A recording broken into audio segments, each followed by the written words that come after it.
Well, Barrett, I can't think of a better guest to discuss speed with us today. Our guest trains some of the fastest athletes in the world in his role as the director of speed at Gary Roberts High Performance Training. Lucas Azaretto Lobo has been doing this for 10 years now, and he's developed a system to train the skill of speed in some of the NHL's best athletes.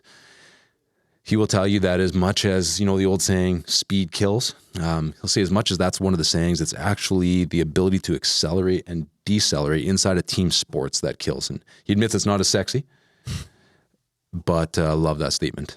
Absolutely. Welcome to episode 26 of the Win All Day Everyday podcast, a podcast exploring relevant topics to help you navigate the journey through high performance sports. I'm Barrett Kropp, general manager and head coach at Prairie Hockey Academy. And I'm Justin Simpkins, director and founder at Prairie Hockey Academy. You can't just jump in and start doing speed work at 14 when you have no foundation and you have no base. I think when it comes to hockey, I think kids spend too much time on the ice. What if I told you that speed was a skill that could be trained? Our guest today claims that in order to develop the skill of speed, you need to first develop the capacity to handle speed through proper strength and conditioning.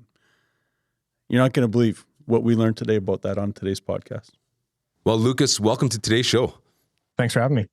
Yeah, absolutely. We're really excited for this. As we talked about in our intro, today is all about speed. And Lucas, you are the director of speed, which is a really cool handle at the Gary Roberts High Performance Training. And Lucas Lobo, everybody, we're thrilled to have him. We're going to talk all things speed, hockey, high performance sport, and multi-sport training for speed. So, Lucas, thrilled to have you on the show. Tell us a little bit about your background. Yeah, so we'll start, I guess, university. It probably makes the most sense. I wanted to be involved in sport in some manner, and I thought physiotherapy at the time, like that was the direction I wanted to go. So I signed up for the athletic therapy stream. But when it came down to being assigned a team, I had to sit down with the head athletic therapist at the time. And she had indicated to me, like, prior to that, we had to give our 3 team preferences, like the 3 teams we wanted to work with. I had selected 3 teams that were kind of ran at different seasons than the soccer season. That way I could still play soccer. But she couldn't guarantee that I was going to not be with like a team that didn't run at the same season as mine. Cause obviously they have like personality things and they want to make sure you match up properly with like the team you're going to. So she kind of said, well, I wasn't going to get a team that I wanted, basically. And she basically gave me the options like, well, you're either going to have to stop playing on the soccer team or you're going to have to like one or the other, right? Like you either can't do this or you're going to stop. And I was like, well, that's an easy decision. I'm not stopping playing soccer. Like soccer's, if not most of the reason I'm at the school. So I went to the head strength coach and basically explained him my situation. And he was like, absolutely, we'll take you on board, like for sure. And that kind of got the ball rolling. I think that introduced me to a whole other side of the world of sport. I was fortunate in my 3rd year to attend an internship down in Arizona or in like Scottsdale, Glendale area. That kind of really kind of gave me the belief that I could do this as a career, like this was like the thing that, like it just kind of added more layers to stuff that it exposed me to things that I had never seen. That was the first time I'd really ever seen like a one-stop shop that had the recovery side, had the nutrition side, had the training, that had everything that the world of performance training has. And because you don't really get that in university to a degree, like you do. And I'm sure it's better now, like without a doubt, it's better now. But at the time it wasn't well established. Most of the Canadian universities hadn't had a well-established program. So that was the first time that I was like, oh, maybe I can do this as for a career. And then, which is great. Coming out of university, right? managed. I was fortunate enough to get a job with Gary, and I've been with Gary ever since. Right. And so with Gary now, and soccer makes sense. I know you're training, primarily hockey players with Gary, but Portuguese descent, right? Your family immigrated from from Portugal, so soccer made sense. It's what you did growing up, and Yep. and there's a lot. I mean, speed's required in soccer. You run a lot, and obviously breakaway speed is important. And you get the opportunity now. I mean, pretty cool title, director of speed. Yeah. And so it's, I mean, that's awesome. And you train some pretty fast athletes, I hear. Yeah. Yeah. They're like, yeah, some of them are okay. Some of them are pretty quick. Like we've got some pretty speedy guys on the ice. That's for sure. Right. So, yeah. I don't like, I'm like, yeah, I am fortunate, especially because like growing up in soccer, like I know you mentioned like that speed, it's funny. Like that was never like the big thing for me. Like that was never like my biggest separator. I think it became something that I worked at it. Like it was something that I worked at. It's what kind of when I discovered strength conditioning, like I was 6 foot, 155 pounds when I started university, and that is not big. So when I discovered the weight room myself, it was, it kind of helped me. Like that was the big thing that separated me, I think, from everybody else, right? Like I never considered myself, I wasn't one of the more skilled guys on the team. I still think I was one of the better guys on the team, but I wasn't one of the more skilled guys. I wasn't one of the fastest guys. I definitely wasn't the fastest, but kind of discovering the weight room and discovering strength conditioning helped me hone and work on those things. And then that's the thing that kind of pushed me into really liking speed to begin with, right? Like that kind of helped me down the rabbit hole, I guess you could say, where it was like, if I was able to improve the speed on myself and kind of enjoy that process, it made the learning about everything that goes into building speed and developing speed significantly more interesting, I thought, because it was like I kind of had this real world experience, even though at the time when I was doing it, I definitely didn't have the knowledge that I have now. So it is cool to kind of be in a position now where my main thing that I do with the company is help kids and help guys get faster. Like that is such a cool thing. Like it's not something that I take lightly, I guess you could say, right? Sure. Like I am very fortunate to work with some absolutely like freakishly fast athletes already, right? Yeah. I just got to make sure I don't make them slower. So, well, as we unpack it a little bit more, like you've got obviously a guy like, the Bedsky, as my players call him, but like a Connor Bedard, who is such an unbelievable influence on the young players right now. Like last year after World Juniors, every kid wanted to wear a bubble. Now when I go down the hallway, every player has their stick turned upside down, with the blade in the air, and they're ready to go out and they grab it and they come running out. And that's all influenced because of Connor. So, let's just talk about how, for a guy like Connor, or even the other Connor that you train that's pretty quick himself, how do you go about training speed? Like, let's just start to unpack some of that. Do you even want to start maybe like, what is speed? Do you want to break that down for us before? Yeah. So I think for me, the way I look at speed, and I think, I say this all the time to our athletes, like I can't take all the credit for this because someone much smarter than I had told me this, but, like everyone's heard the phrase speed kills, right? Like that's a pretty common phrase that everyone hears. But this individual made me kind of think about it in a different way, where it's our acceleration ability and our deceleration ability specifically as it relates to team sport is what should kill, right? Like except it doesn't flow as well off the tongue, right? Like it's not like it's not a cool buzz saying. But I think when we look at especially team sport, like whether that's soccer, whether that's hockey, whether that's rugby, basketball, I think it's our ability to change direction and our ability to like decelerate quickly and efficiently and then reaccelerate quickly and efficiently. Like that I think is the biggest separator for like team sport athletes, right? Because they're not necessarily running in a straight line at top speed all of the time, right? Like we're not 100-meter runners, we're not 200-meter runners where we need to just run in a straight line at top speed. Like you could arguably say that football, like receivers, are probably the closest thing to needing that like straightaway top end speed, maybe like a fullback or a winger in soccer where you're kind of like running down the sideline. But when I look at how, when I was like first trying to establish how to best train speed, I was like, okay, how can I train those qualities, right? Like how can we best train deceleration? How can we best train acceleration? And how can I break it down into specific skills that are going to help the athletes be more efficient? And like, what are the positions that we need to get in? And what are the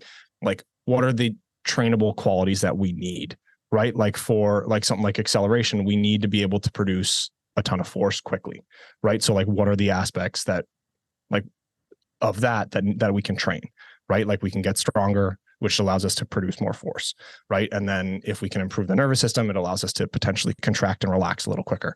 And then deceleration, it's our ability to take in force. So again, it's how quickly can we slow the momentum that we have and then reapply it in another direction. So I think when kids are approaching that time of like when parents, sorry, I guess we'll rephrase. When parents and athletes are looking at speed, it's like, okay, I want to get faster.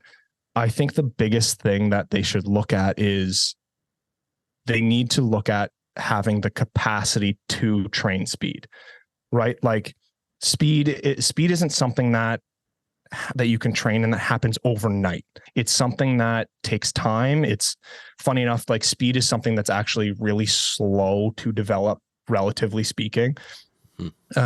Especially if you're in the ages of like 13, 14, 15, right? Like you can't just jump in and start doing speed work at 14 when you have no foundation and you have no like base, right? So I think when we're starting to think about training speed, it's like, okay, what are the aspects of performance training or strength and conditioning that are going to help me build and develop as robust of capacity that I have to train? So, right, that's like being able for my tissues and my tendons to handle the forces that are going to happen during speed training, right? So that's where I think the strength side comes in, right? Is like we have to build the strength.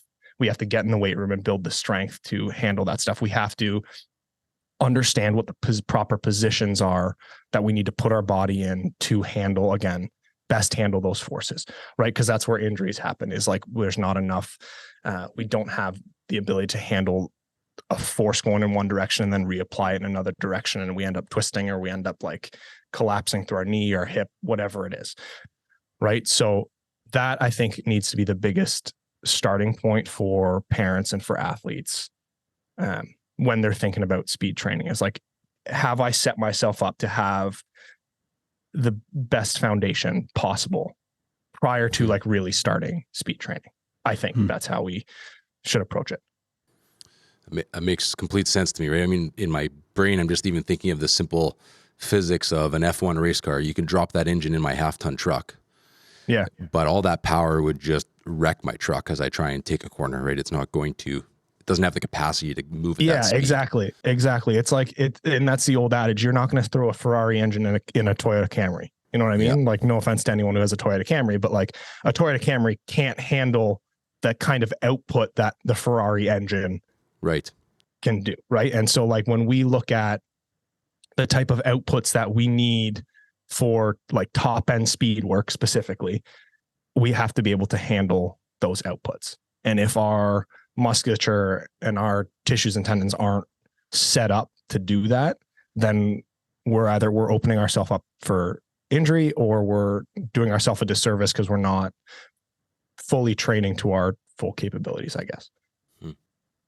And as you get that base built up, say it's a 14 or 15-year-old athlete in whatever sport, and they've done the work, they're putting in the work to get that base built up, whether it's just their core, their legs, whatever sport it requires that to be.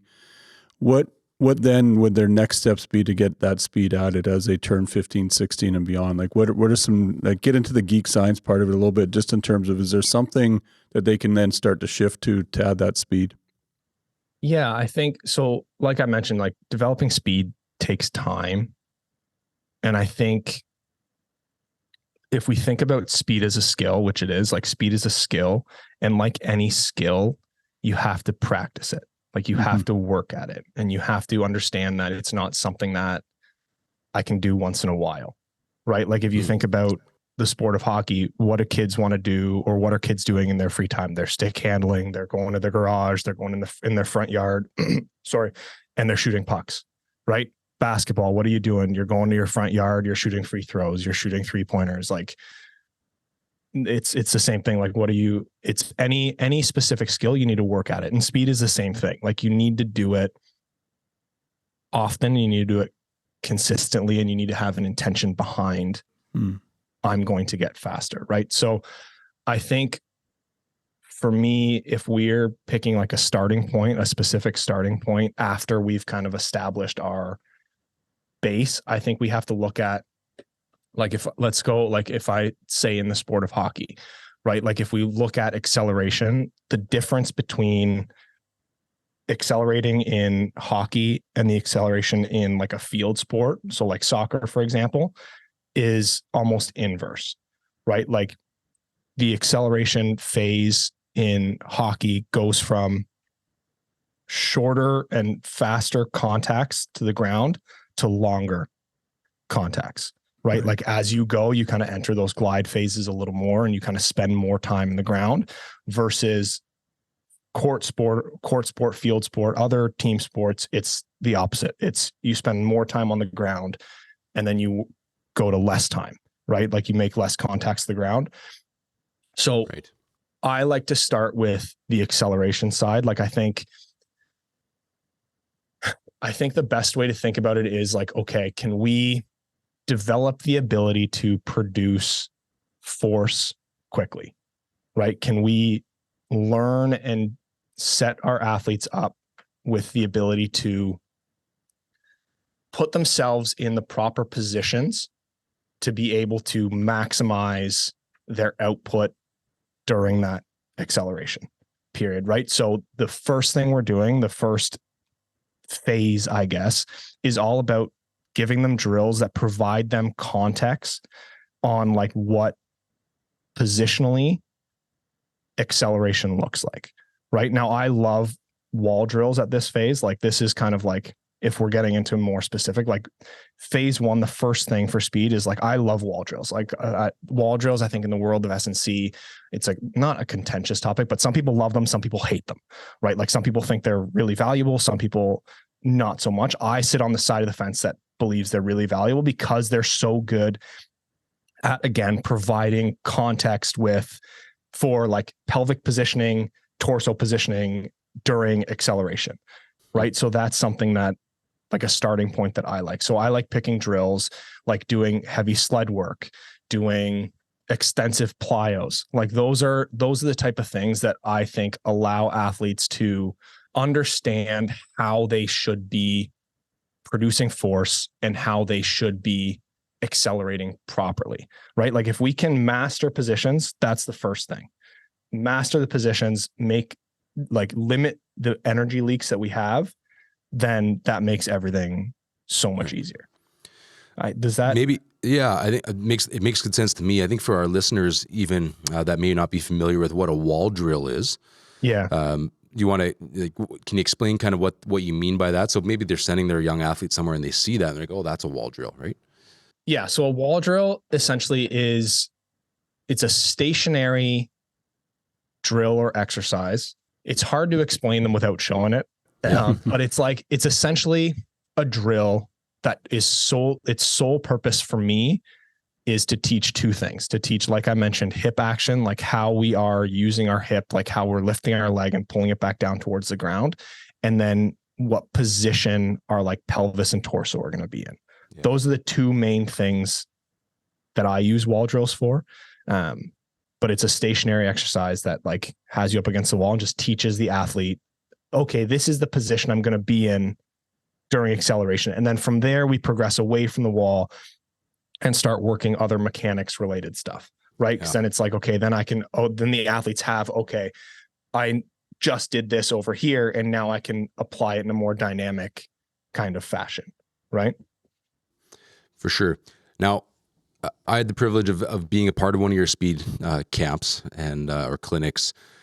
And summer 2022, we brought you out here, right, to the Can West facility, and you put on a speed clinic there. We had about 50 athletes, and I got to watch just even you as a coach and how engaged you were. I think you were dripping in sweat by the time you were done your first session, and I think you had 2 more to go. But you were right in there, and it was great to see. And yet it was so, like you're talking about for our listeners here, just in that explanation of the wall work that you guys did, and just teaching that hip movement and that drive. And it was like watching these group of athletes, almost military in a way, because you'd have them, okay, leg up, and then down, right, in the drive, and then you hear them all like stomp right at the same time, and then some of the lateral acceleration, deceleration you were working on. It was so different than when I was a young athlete, and ladder work had just come out, or these plyo boxes had just come out, and I think in talking to you a little bit about that, it was kind of, this ladder work was neat, and you eventually figured out your footwork, and that was kind of fun. But in retrospect, when I look at that, and after speaking with you, it didn't really teach me any acceleration or deceleration. It gave me a little bit of lateral movement and some cool footwork through a ladder, but I didn't explode through anything. It's funny. Like, I think for so long, that's what was associated with speed work. Yeah. Was like ladder drills, or like just sitting in cones and like trying to move your feet really fast and doing all these things. And it's like, I like to think about it, and I was telling an athlete about this the other day, because they were actually asking me about, like, why don't we use ladders? I'm like, well, the way I explained it to them was like, think about it like a tap dancer or like a folk dancer, right? Like, they have some of the fastest feet out there, right? But they stay in one place. They don't move, right? Like, they're just moving their feet really, really fast, all these things. And then if you compare that to like a bobslayer, right? Like, they have they have to move themselves really fast, and they have to move the bobsleigh really fast, right? So those are 2 much different training implications. Like, if you're training to be the tap dancer or the folk dancer, and you're really trying to get your feet moving really fast and not going anywhere, great. You can do ladder drills, because you're going to spend your time looking at your feet, and you're going to focus on, okay, is my foot going in and out, am I twisting, whatever it is. But if you want to be able to have those high outputs, and you want to be able to actually propel your body in the direction you want to go, you should look at doing stuff similar to what that bobslayer is doing, right? Like, that bobslayer is working on his strength, working on his like proper shin angles and all these things that are going to help them project themselves forward, as well as project the bobsleigh forward. So I think that like changed this athlete's view of like, oh wait, maybe ladder stuff isn't actual speed training, right? And I think, but I think that's what it was in the past, Justin. I think when I grew up, like, I didn't have any of this training either. Like, that's what I think it was at the time. It was like, oh, if I want to get faster, I just need to be able to move my feet faster. Right. And I think that's what it was. So I think there's still that. I think we're moving away from that. I still think there is like some of that, like you see, especially with like Instagram and TikTok and all these things, like there's still people doing ladder stuff and doing things that look really cool, but may not necessarily be functional. I'm glad that I don't own a fitness store right now, because my speed ladder sales just plummeted. I mean, I'm just not a huge fan of them. I apologize for anybody who wants them. It makes sense, right? And that's, we want to continually be bringing our listeners common sense knowledge that they can help themselves and help their kids and the people in their lives to be more efficient, to pursue excellence, be at the edge of excellence in every area of their lives. And if this is where it's at, and we got to find ways to be more explosive with our speed, then, let's throw the ladders away and let's figure something else out. And this might be a bit of a segue for us to even just talk about this next, the segment where you're going to come out and be out here in Moose Jaw and working with some of these athletes, so that, you were just saying that it's hard for you to kind of talk about it. You need to kind of show people that hip movement. Well, our listeners, you get a chance, right? Like, you're going to be coming out here for a camp. Justin, you want to talk about that for a minute? Yeah, absolutely. So we're looking at kind of some spring dates. We haven't nailed them down, Lucas and I, yet, but to bring the Gary Roberts team out with Lucas, the head of that team, and some on-ice instructors to put on some speed camps for a few days. So we're definitely going to have some on ice and some hockey speed camps that are combined both on ice and off ice instructional training, some classroom sessions, and then also some multi-sport, right? So volleyball's big here, basketball's big here. We just had a massive football tournament here last weekend in Moose Jaw, and I think just multi-sport, as you're hearing from Lucas talk right now, just in regards to understanding, functional, movements, hip movements, how to have that position, the drive, and then building capacity for your tissues and tendons so that you can start building speed. And so I think he's going to bring a great, 2 to 3 day event. And I think look forward the goal with that, and I think the goal with all the camps that we run, like we just hosted our first one of the year over the Christmas break here, and I think the goal with those is, because there's such a short window, right? Like it's only a day or 2 or 3, whatever, and it's not like I'm working with the athletes and forever, but it's like I got asked the other day, like, what's the purpose of these camps? Like, what's the point? Like, why are you doing them? And I think the best way I can explain it is, I think we want to try to expose athletes and have them experience what speed training is like, right? Mm-hmm. Like we want to introduce the basics to them, right? Like we want to introduce things that they can do at home on their own, like when they're with friends or with their team, where it's introduce them to proper, like I mentioned earlier, like proper positions, proper drills that work on specific skills, like a crossover or a drop step or like a lateral open up step,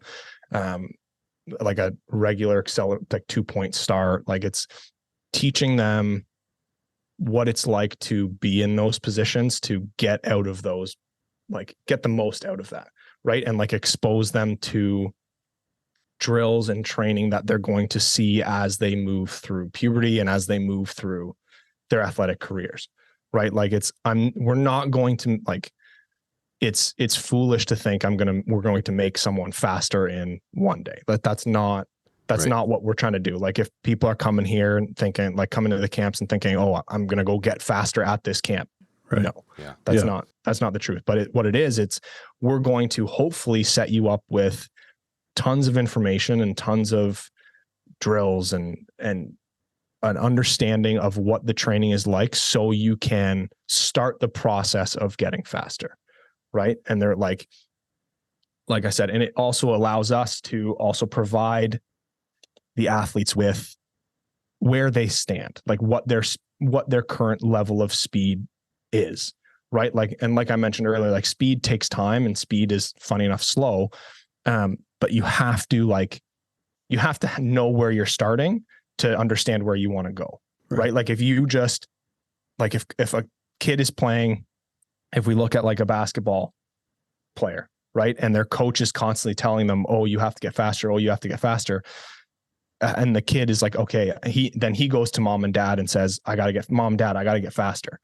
And then it's like, well, like, let's actually find out if this kid needs to get faster, right? Like, let's test them and let's assess their level of current speed, right? Like, let's test them in a straight line. Let's test their change of direction.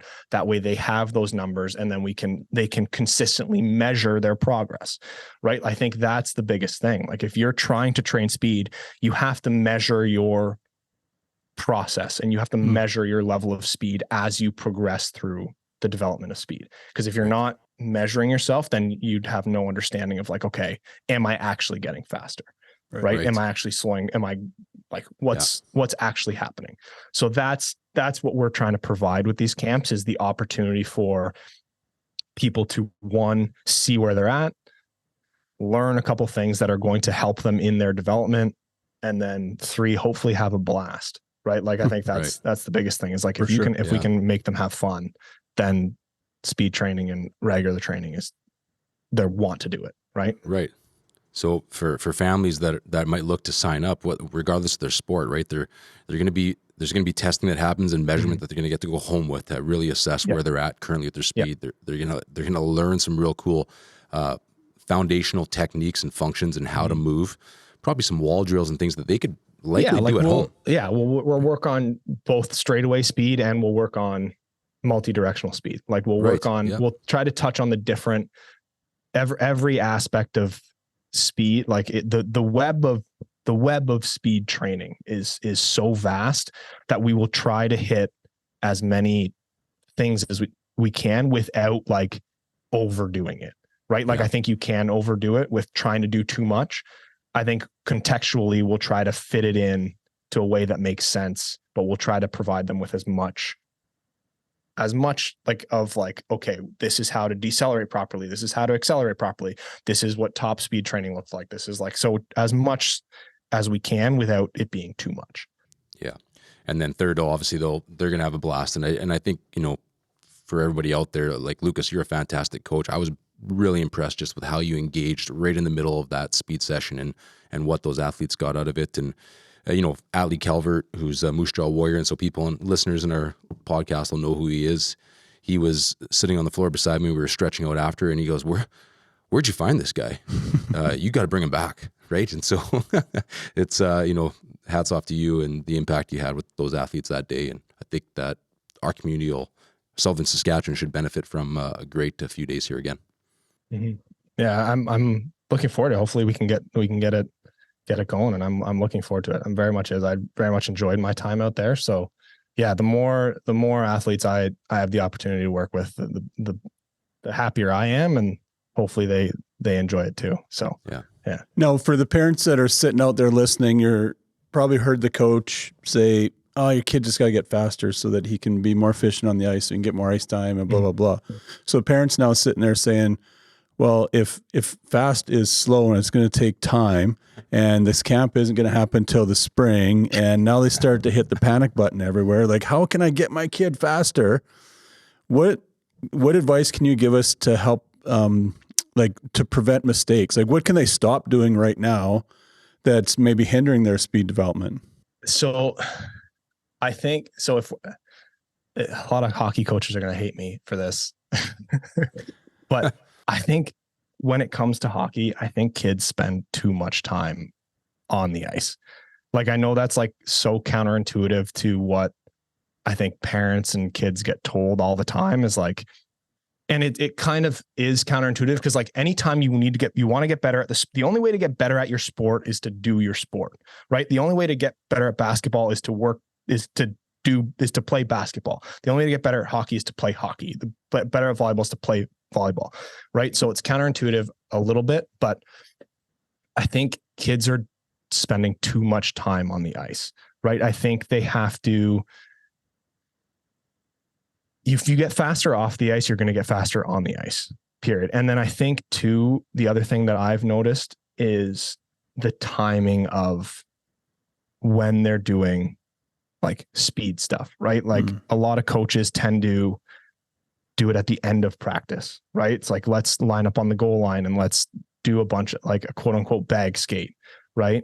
That's not, well, that may be for conditioning. Great. Cool. If that's the purpose why you're doing it. But if you're doing it with like, okay, we're going to do a bunch of sprints at the end of practice, I think that's counterintuitive to what you're trying to do. Like, I think you're actually doing your kids a disservice by having them run or have them do sprints at the end of practice. If you're going to do speed work, I think you have to do it at the beginning, right? Like if they're not doing it any other time, you have to do it at the beginning, right? Because you have to have the intent behind, okay, the purpose of this is to work on our speed, right? And I think when you're fatigued, it's much more difficult to do that because of the nervous system demand that comes with speed training and comes with working on speed, right? Because if you're trying to do speed work at the end of an hour-long practice, you're never going to be able to reach the outputs that you need to work speed, right? You may be able to do some acceleration-based stuff like shorter distance work, but that even technically is going to break down before you get out of it what you want, right? So I think being able, like, knowing the timing of when you're doing the speed stuff is important for parents and coaches.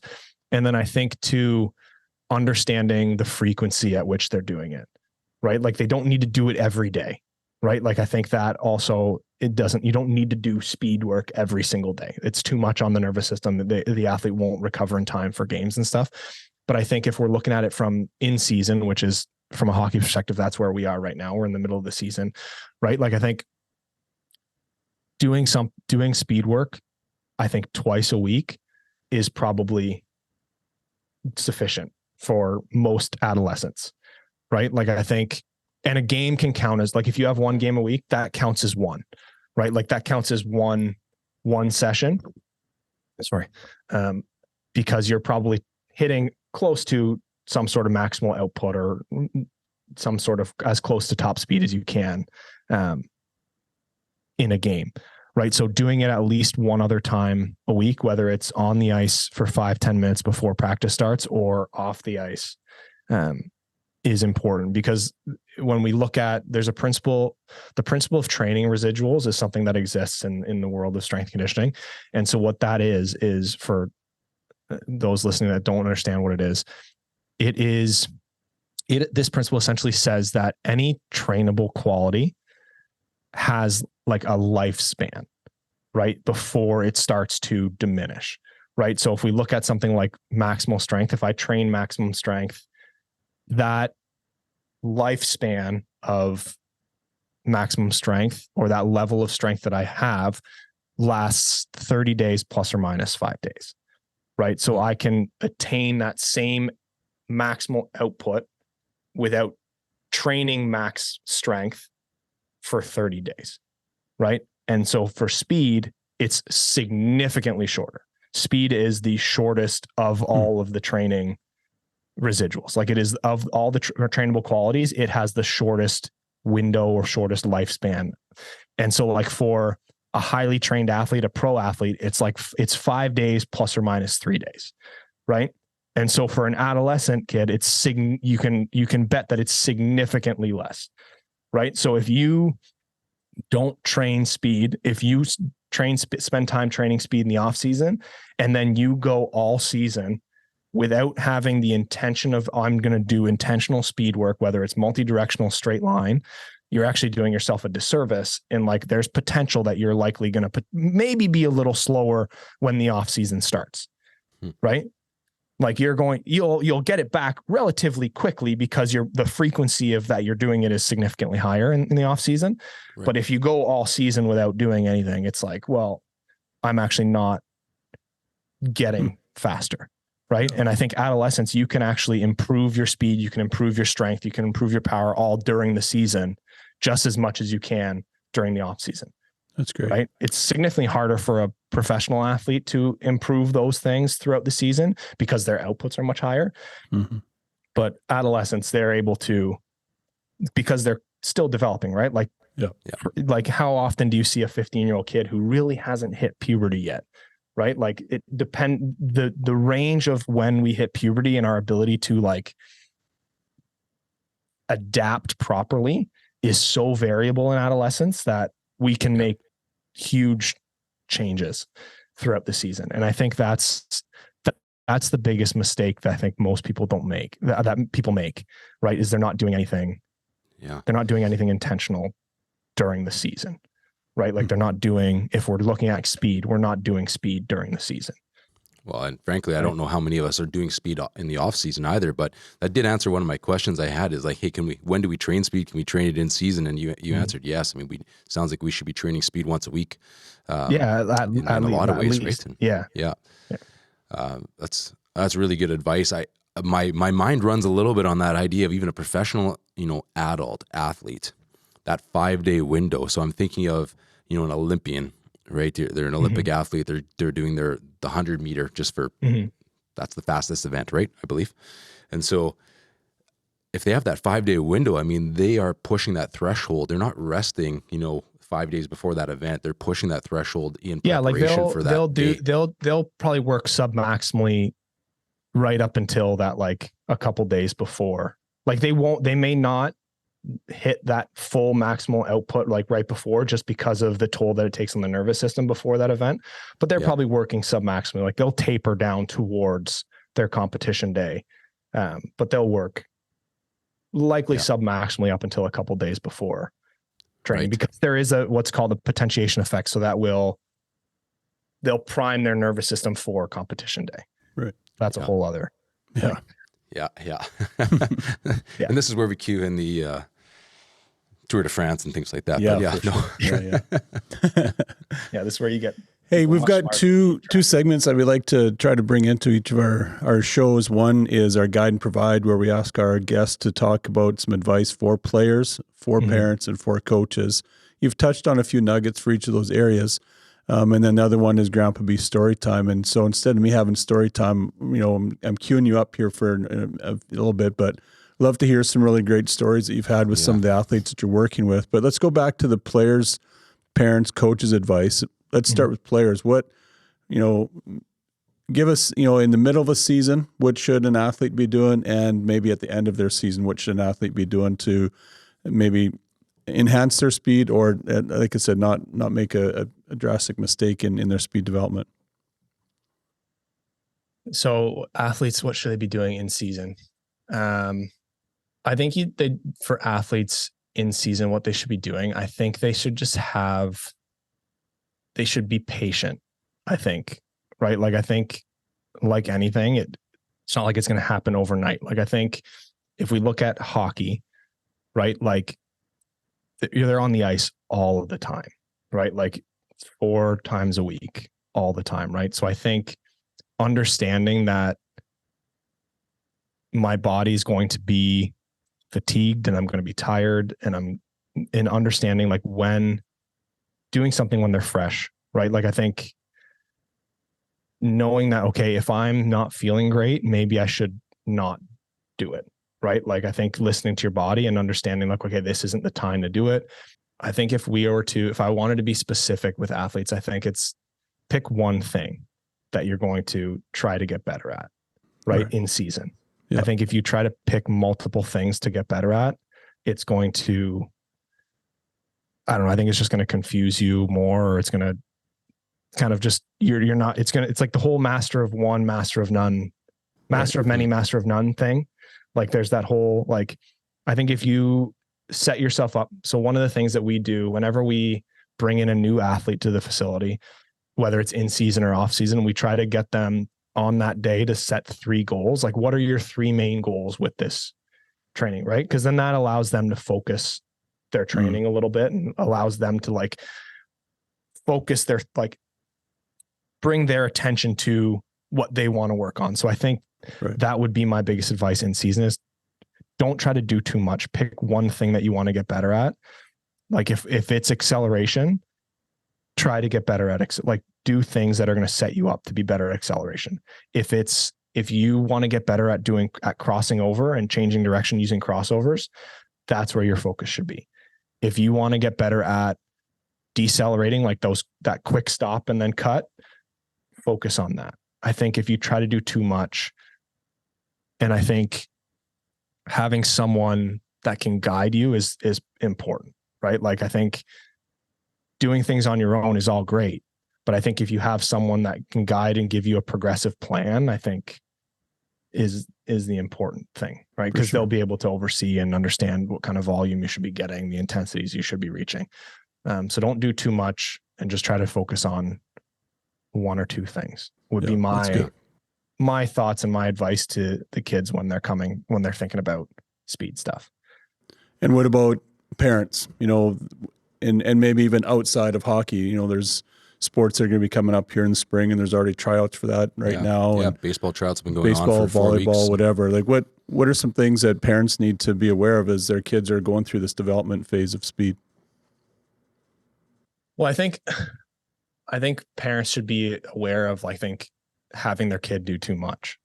I think, right? Because I've seen numerous times where kids will walk into, and any coach will, like strength coach or not, or team coach or sport coach will see this as well, as like, I've seen a number of kids just walk into a session and just be completely tired.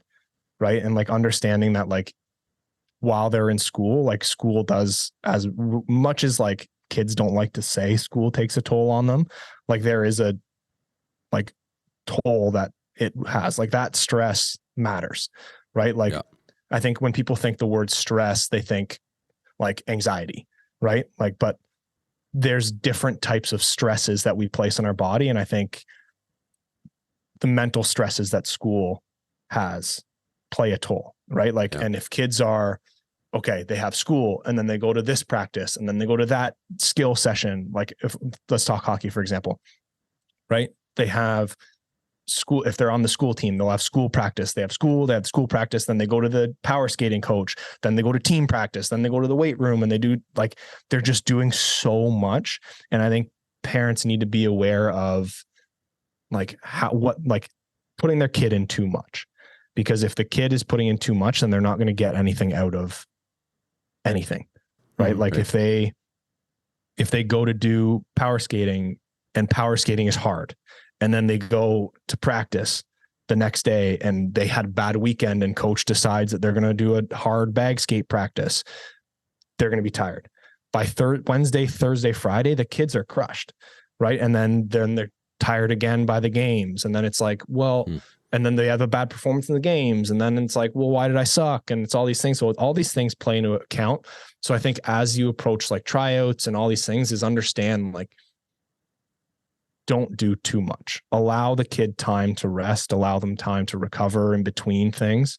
But that's just the world of, I think, youth sport is like one after another after another. As soon as the season ends, you have tryouts for the next year. And it's like, well, that's a whole other topic. I don't get it, but you have tryouts for the next year and it's like immediately after, and the season just finished. And like, there's no time for kids to rest and develop and do all these things. So I think that would be my advice to the parents, is be cognizant of how much the children are doing. And I think even like seek advice on recovery, right? I think with the athletes, the professional athletes that you work with, I mean, recovery is a big part of your strategy for summer. It is building recovery in, it's understanding what that means. What does that actually look like? What is recovery, right? Yeah. So our professional athletes are doing something recovery based every single day, whether that's getting treatment. Like, we're fortunate that we have at our facility, we have some of the best treatment staff, like chiros and physios and RMTs in the country and in North America, I would say, like, so we have the pro athletes, and even our young kids have access to those individuals. Right. So whether it's getting treatment from them one day, getting in a hot tub, cold tub, doing contrast stuff, getting in the pool and doing a light pool, some pool recovery work, doing mobility work, they're doing something recovery based every single day. Right. Like they're not like, it's every day that they're doing something recovery based. And we're fortunate that we have that available to us. Right. Yeah. So, yeah. And then for all of us, obviously, I think that's different. Like, pro athletes have that luxury. Yeah. Right. For sure. Sorry. So for all of us, other than coaches that are out there, what, I want my team to be faster. One of our goals at the beginning of the year on the board, we've got, our team identity is to be fast. So play fast. Yeah. And that, when we say fast for our team, we're talking about making quick decisions and everything else, not just physically, right? But physically, as a coach, what can I be doing, whether it's incorporating some things into practice or into our strength training? Like, what are some things that I can just, little nuggets that I can, maybe even it's just the words that I say. Maybe I'm saying the wrong things to, like I'm encouraged to hear you say, like, just slow down, that it's going to take some time, that you're not going to get faster by next weekend. And so what is like one nugget that you'd drop on a minor hockey a minor sport coach that would be out there? One nugget. Oh God. I think when you approach it as a sport coach, I think it goes back to what we talked about a little earlier, is like spending, like, if one of your goals is to get the team faster, like physically, is spending that time 5-10 minutes before practice, whether it's after a good warm up, like off the ice, or whether it's on the ice, is having that intentional, we're going to work on speed time, right? Like, whether that's, we're going to work, and I think you can integrate it into drills, right? Like, I think having drills where speed is the focus in terms of like, we're going to work on our acceleration today, whether it's short distance or long distance, right? Like spending that time and doing that is important for sport coaches to work into their plan, I think. And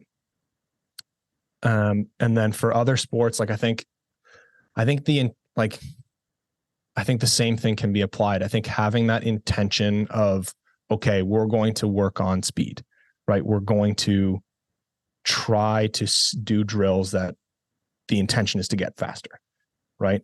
But one nugget, I keep saying it, but intent. I think intent matters so much. Like you can't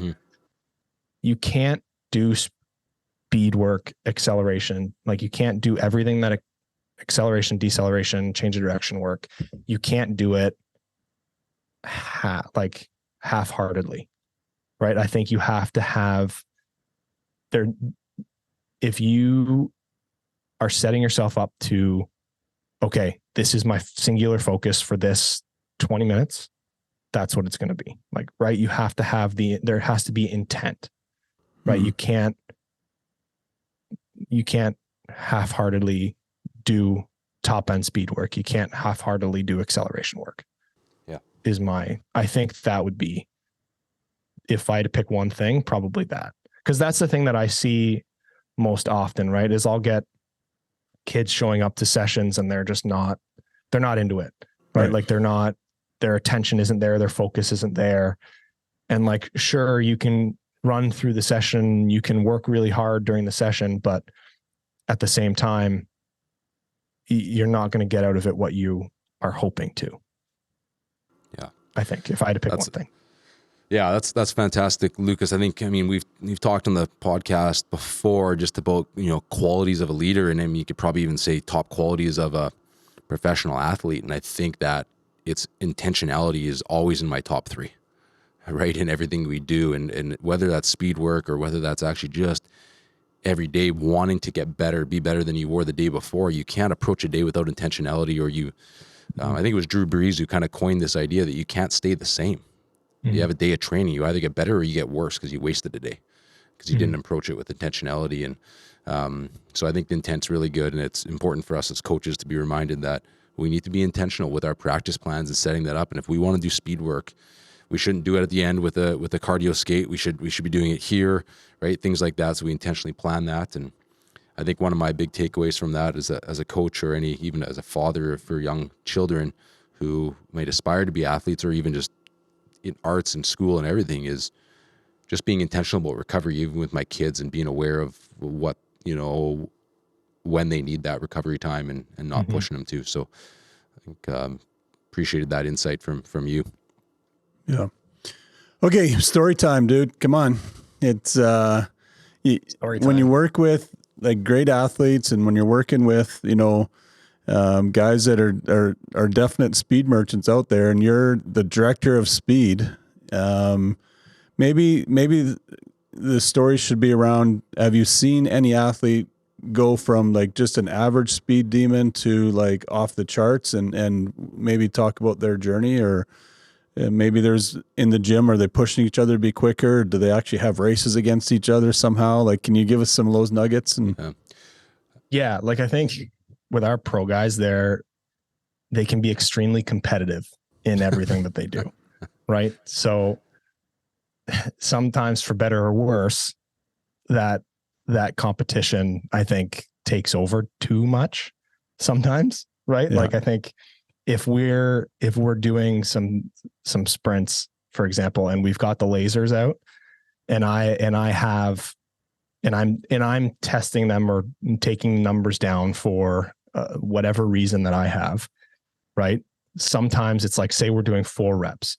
Those 4 reps turns into 5 reps, turns into 6 reps, turns into 8 reps, because, Brandon Tanev ran this time, right?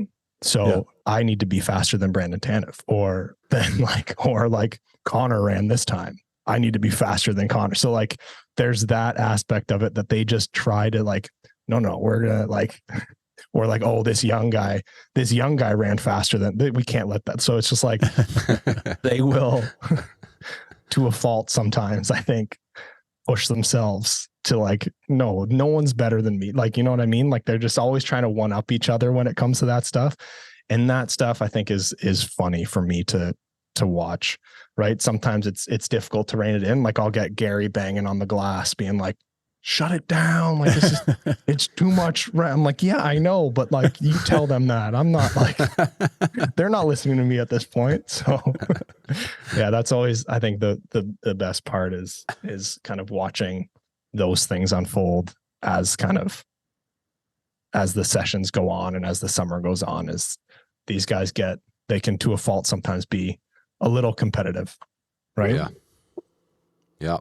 And we've, you know, in the past, not every listener has listened to all of our past episodes, but, you know, Coach A, who works with you as well, was on the podcast earlier. And I think, I don't know, when you guys pull out the lasers, who's faster, the old MMA fighter or yourself, the soccer star? I mean, he might even be in the room, but that's not close.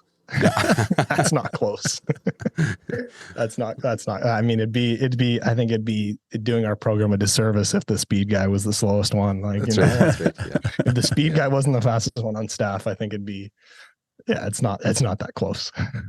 That's good. Yeah. But I think like, I'm trying to think of another story, but to answer that question, like if someone's gone from like, I think, yeah, there's been moments where it's like, I've had my favorite moments are those moments like when kids and athletes or whether they're pros or not are like just like genuinely like amazed or like happy with themselves that they accomplished something. I think those are like my favorite moments, right? Like when like I've had a kid who, I'm trying to think. So he's a 2005. And I've known this group of 2005s since they were 8 years old, probably, because I've been at the company for 10 years. So I've known them. They've been obviously one of Gary's sons is 2005. So that group has been together for forever. Right. And this particular individual wasn't necessarily the fastest, wasn't necessarily the strongest, just kind of right down the middle. Right. Like, but then there was one day, the last year, that it wasn't that they were the fastest time out there, but they had significantly, like they all summer they were trying to get a specific number on like a 10 meter, right? For example, because that's one of the tests that we do more often that I use to monitor the athletes is a 10 meter acceleration. And so he had set a goal that he was like, I want to be based on where everyone else is, I want to be here. Right. And he had been failing all summer. And he had kind of been disappointed. And then all of a sudden one day he hit that and was just so like thrilled. Like he still was kind of in the middle of the pack, but he had just hit his target that he wanted.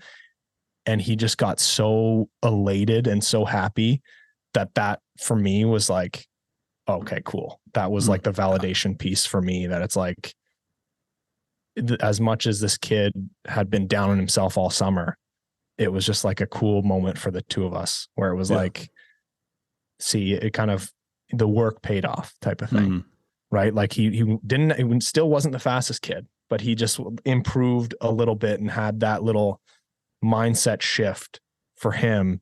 It kind of just changed his outlook on the rest of the stuff that we did. Right. Yeah. No.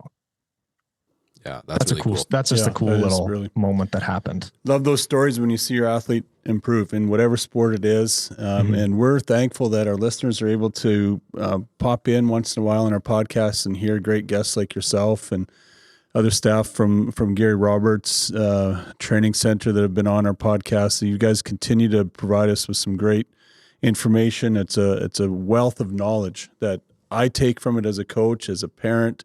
And I know that the athletes that are listening are gleaning a lot of information too. So we really appreciate your time today, Lucas, to come in and make sure that we're getting all kinds of speed information and to hear some great stories of athletes just really making a difference in their performance because of it. So really want to thank you for your time today, and look forward to having you out here for the camps. Make sure that we get you booked up and filled up with all those spots, and have some kids here in southern Saskatchewan have their speed, have that part of their game changed, and to give them those nuggets. I'm looking forward to that as well. Yeah, thanks for having me, guys. It was great. I really appreciate you guys wanting me to come on and having me, and I very much look forward to getting back out there. I know that was super fun for me, so I'm very much looking to continue to come back out there.